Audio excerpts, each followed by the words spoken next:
In this video, I will show you why Perplexity is considered a top-tier AI tool by exploring community feedback on its unique features and capabilities. Let's get started. I'm beginning here on a Reddit thread where a user is looking for 3 compelling reasons to switch over from ChatGPT to Perplexity. As I scroll through the responses, the first major point highlights that Perplexity is primarily an AI search engine designed for high accuracy and deep research. It uses multiple search engines and language models to provide answers with verifiable citations, which is a huge advantage over traditional chatbots that might occasionally hallucinate. Next, I'm looking at the flexibility Perplexity offers by allowing users to toggle between different powerful models like GPT-4o and Claude 3 within a single interface.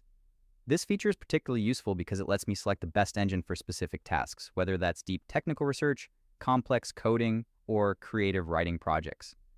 Moving further down the thread, I can see users emphasizing Perplexity's ability to access real-time, up-to-date web data for every query. This ensures that every response is grounded in current information and world events rather than being restricted by a fixed training data cutoff. By combining live search with advanced reasoning, Perplexity delivers comprehensive answers that are very easy to fact-check through the clearly provided source links. It's clear from these community insights that the combination of model variety, cited sources, and live web access makes it a uniquely powerful tool for anyone needing reliable information quickly. If you found this walkthrough helpful, please consider liking the video and subscribing for more quick tips and tutorials.